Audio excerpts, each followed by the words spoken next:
ఓం మహాగణాధిపతయే నమ. ఓం గురుభ్యో నమ. ఓం శ్రీమాత్రే నమ. పరమేశ్వర స్వరూపమైనటువంటి జ్యోతిష, వాస్తు మరియు ఇతర అనేకమైనటువంటి శాస్త్రములను మనకు అందించినటువంటి మహర్షులకి నమస్కారం. హయగ్రీవ హయగ్రీవ హయగ్రీవేతియో వదేత్ తస్య నిస్సరతే వాణి జనుకన్యా ప్రవాహవత్. అరుణాం కరుణాతరంగితాక్షీం ధృతపాశాంకుశపుష్పబాణచాపాం అనిమాదిభిరావృతాం మయూకైః అహమిత్యేవ విభావయే భవానీ. శ్రీమాత్రే నమః. ప్రేక్షకులందరికీ కూడా ఆ యొక్క లలితాంబిక అమ్మవారి యొక్క అనుగ్రహం పరిపూర్ణంగా కలగాలని మనస్ఫూర్తిగా కోరుకుంటూ ఈరోజు మనం చెప్పుకోబోయేటువంటి టాపిక్ ఏమిటి అంటే, మనకి చూడండి, పితృపక్షాలలో పితృదేవతా సంబంధంగా చేస్తూ ఉంటాం. అదేవిధంగా రాహువు గనక మీనరాశిలో కానీ అదేవిధంగా ధనస్సు రాశిలో కానీ సంచరించేటప్పుడు ముఖ్యంగా దేశ ప్రజలందరూ కూడా పితృదేవతా సంబంధించింది చేసుకోవాలి, గుర్తుపెట్టుకోండి. అది ఒక్కొక్క లగ్నం బట్టి ఒక్కొక్క రాశిని బట్టి ఒక్కొక్క రోజు చేసుకుంటే మరింత మంచి ఫలితాలు ఉంటాయి. నాకు లగ్నము రాశి తెలియదు అనుకునేటువంటి వారు ఏం చేసుకోవాలి, అసలు ఏ ఏ విధాలుగా చేసుకోవాలి, ఏ ఏ రాశి వారు ఏం చేసుకోవాలి అనేది మనం ఒక్కొక్క రాశి పరంగా, రాశి తెలిస్తే రాశి, లగ్నం తెలిస్తే లగ్నం పరంగా ఏ రోజు ఎటువంటిది దానం ఇస్తే మంచిది, ఎటువంటి ప్రక్రియ చేసుకుంటే మంచిది అనేది మనం ఇప్పుడు తెలుసుకుందాం.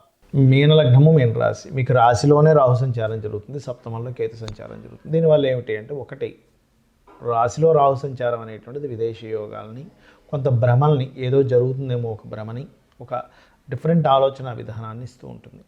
మరి సప్తమ కేతువు వల్ల ఏమిటి అంటే, వివాహ జీవితము, పార్ట్నర్సు, వివాహానికి సంబంధించిన విషయాల్లో కాస్త మీరు తీసుకునేటువంటి స్టెప్ ఏదైతే ఉందో కాస్త జాగ్రత్తగా తీసుకోండి.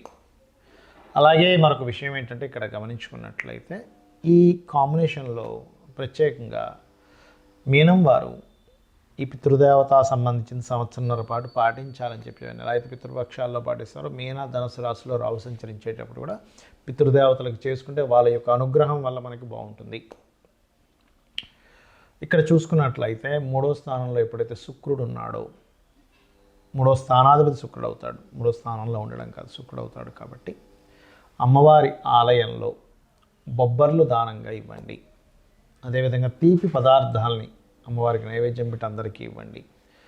చపాతీకి తేనె పూసి గోవుకి తినిపించండి. అదేవిధంగా ఇక్కడ సప్తమంలో కేతు ఉన్నాడు కాబట్టి పార్ట్నర్స్ని ఎంపిక చేసుకునేటువంటి విషయంలో, ఒక స్టేజ్ మీద మాట్లాడేటువంటి విషయంలో చాలా జాగ్రత్తగా ఉండాలి.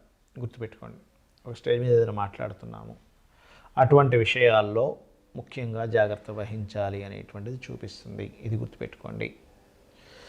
అండ్ అలాగే మరొక విషయం ఏంటంటే, దీంతోపాటు ఇక్కడ మీ యొక్క జీవిత భాగస్వామికి ఏదైనా ఎడ్యుకేషన్ రిలేటెడ్ సంబంధించిన ఏదైనా భూమి తీసుకునేటువంటి విషయంలో, ఏదైనా బిజినెస్ సెంటర్స్ పెట్టించే విషయం పట్ల కూడా కొంత జాగ్రత్తగా ఉండాలి. బికాజ్ ఆఫ్ సప్తమం అనేటువంటిది జీవిత భాగస్వామిగా చెప్తూ ఉంటుంది. అక్కడ కేతు ఉన్నాడు, అది బుధరాశి అయింది. కాబట్టి ఈ యొక్క అంశాల్లో కాస్త జాగ్రత్తగా ఉండాలి. మరి మీ యొక్క జీవిత భాగస్వామి బిజినెస్ లైన్స్లో ఉన్నారు, అప్పుడేం చేయాలి? వారిని ప్రధానంగా గణపతిని ఆరాధించమని చెప్తూ వారి పేరు మీద ఉలవలు దానంగా ఇప్పించడము, ముఖ్యంగా మంగళవారాలు ఉలవలు దానంగా ఇప్పించడం చేయాలి. 1 కేజీ ఉలవలు, మల్టీ కలర్ క్లాత్ అలా గనక చేసినట్లయితే మీకు ఏదైతే ఇబ్బంది పడకుండా ఉండాలో ఆ యొక్క ఇబ్బంది ఉండకుండా జరుగుతుంది. ఇప్పటి వరకు నేను చెప్పినటువంటిది ఏదైతే ఉందో, పర్టికులర్గా మీకు లగ్నము తెలుసండి లేదా రాశి తెలుసండి అన్నప్పుడు, మరి లగ్నము రాశి తెలియని వాళ్ళు ఏమిటి? సహజంగా పితృదేవత సంబంధించినటువంటిది మనకు శాస్త్రాల్లో ఏంటంటే, మనకు దేవత ఎంత అవసరమో పితృదేవతలు కూడా అంతే అవసరం, ఇంకా ఎక్కువ అవసరం చెప్పాలంటే. కాబట్టి ఈ రాహు యొక్క సంచారం మీనరాశిలో సంవత్సరంన్నర పాటు ఉంటుంది. కాబట్టి ఈ సంవత్సరంన్నర పాటు కూడా ప్రతి అమావాస్యకి స్వయం పాకం ఇవ్వండి, ఒకటి. రెండవది, మీకు స్వయం పాకం మీరు ఎక్కడో ఏదో విదేశాల్లో ఉన్నారు, ఇవ్వలేకపోతున్నారు, అప్పుడు ఏమిటి పరిస్థితి? ఇండియాలో మీ వాళ్ళు ఉంటారుగా, వాళ్ళతోని మీ పేరు మీద ఇప్పించవచ్చు ఎవరైనా. రెండవది. ఇక మూడవది ఏమిటంటే, కొంతమంది ఏమండి నేను స్వయం పాకం ఇవ్వడానికి ఇండియాలో కూడా ఎవరు లేరని ఒక్కడనే ఉన్నప్పుడు ఏమిటి? నువ్వులు తీసుకొని చక్కగా పితృదేవతల కోసమని మొదలవచ్చు, మూడవది. అయితే ఇక్కడ ఇప్పుడు మనం చెప్పుకున్నది ఏదైతే ఉందో, ఇవన్నీ యాజ్ ఇట్ ఈజ్ ఇలాగే జరుగుతాయా, దీంట్లో ఏదైనా మార్పు ఉంటుందా అంటే ఒకటి గుర్తుపెట్టుకోండి, మీ పూర్వజన్మలో చేసుకున్న పుణ్యం మిమ్మల్ని కాపాడుతూ ఉంటుంది. ఏదైనా ప్రపంచవ్యాప్తంగా, దేశవ్యాప్తంగా ఈ గోచారాల గ్రహాల యొక్క మార్పులు వచ్చినప్పుడు, కాలంలో మార్పులు వస్తున్నప్పుడు మీ పుణ్యము, పూర్వజన్మలో చేసిన పుణ్యము లేదా ఈ జన్మలో చేస్తున్నటువంటి పితృకార్యాలు కావచ్చు, దేవతా కార్యాలు కావచ్చు కాపాడుతూ ఉంటాయి.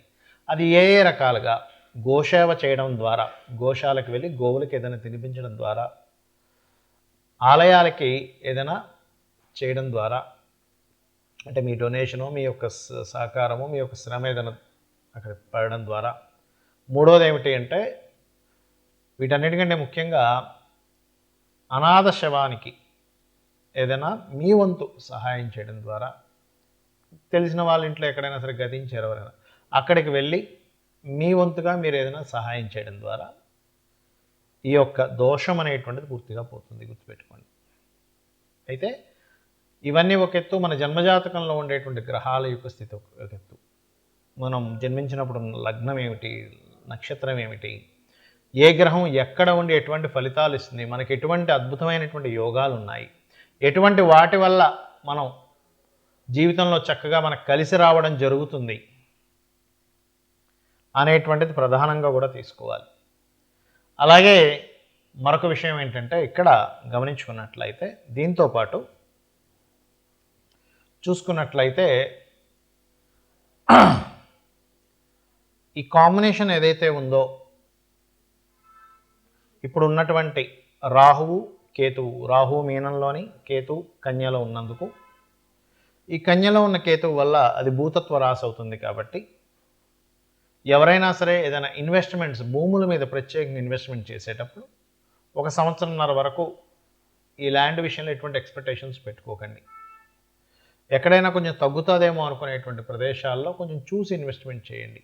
కేతు, బికాజ్ ఆఫ్ కేతువు ధనస్సులో ఉన్నాడు, రాహు మీనంలో ఉంటే కేతు ధనస్సులో ఉన్నాడు. మరి ఈ కాంబినేషన్కి ఎటువంటి పరిహారాలు చేసుకోవాలి, నిత్య జీవితంలో మనం ఎటువంటి పరిహారాలు చేసుకుంటే మన జీవితం ఆనందమయంగా వెళ్తుంది? ఎందుకంటే ప్రతి ఒక్కరికి కావాల్సింది ఇది. అంటే మనకి శాస్త్రాల్లో చెప్పినటువంటిది కలౌ చండీ వినాయక అంటారు. అంటే గణపతిని, చండిని ఈ కలియుగంలో వారిని ఎంత మనం చేసుకుంటే అంత ఉపయోగం ఉంటుంది. ఉదయాన్ని నిద్రలేచిన వెంటనే గణపతిని తలుచుకోండి, కాసేపు అమ్మవారిని, కాసేపు స్కందుడిని తలుచుకొని నిద్ర లేవండి. దాంతోపాటు ఈ సంవత్సరంన్నర పాటు, అంటే యాక్చువల్గా అయితే ఎప్పుడూ కూడా మనం పితృదేవతలు కూడా చేస్తూ ఉండాలి. సంవత్సరంన్నర పాటు ఖచ్చితంగా మీరు చేయవలసింది ఏమిటి అంటే, ఒక్కసారి 5 నిమిషాలు 10 నిమిషాలు ఓం పితృదేవత యై నమః అనుకోండి చాలు. వారి పేరు మీద ఏదైనా దానం చేయడం, పేదవాళ్ళకి ఇచ్చినా సరే పర్వాలేదు, గుర్తుపెట్టుకోండి. రోడ్డు మీద పాపం తిండి లేని వాళ్ళు ఉంటారు, ఇబ్బంది పడుతున్న వాళ్ళు ఉంటారు, వారికి ఇవ్వండి పర్వాలేదు. ఒక బట్టో, ఒక అన్నం ప్యాకెట్టో, ఒక నీళ్ళ బాటిలో, లేదా ఒక పాల ప్యాకెట్టో ఏదైనా ఇవ్వండి. ఇస్తే అది పుణ్యంగా మారి మీ యొక్క పితృదేవతలకి, పితరులకు అందుతుంది. ఇలా చేయండి. ఖచ్చితంగా ఏంటంటే మనకి వేదం చెప్తుంది ఒకటే, పరోపకారం పుణ్యం, పరపీడనం పాపం. ఇంకొకరిని ఇబ్బంది పెట్టావా అది పాపము, ఒకరికి నువ్వు గనక ఏదైనా ఇచ్చావా అది పుణ్యంగా మారుతుంది, ఒకరిని నువ్వు సహకరిస్తే కనుక అనేటువంటిది వేదం చెప్తున్నటువంటి అంశము. కాబట్టి ఇవి మీరు పాటిస్తూ మీ యొక్క జీవితాన్ని రాహుకేతువులు బారిన పడకుండా, మాయాకారకుడు, కాలపురుషుడు అంటూ ఉంటారు. అంటే వాళ్ళు ఏమీ శత్రువులను కాదు, ఆ యొక్క ఈశ్వరుడు రచించినటువంటి ఆ యొక్క చక్రం ఏదైతే ఉందో ఆ చక్రంలో వాటి డ్యూటీలు అవి చేస్తున్నాయి. కాబట్టి మనం వంతుగా మనం ఏం చేసుకోవాలనేటువంటిది ఇప్పుడు మనం చెప్పుకున్నాము.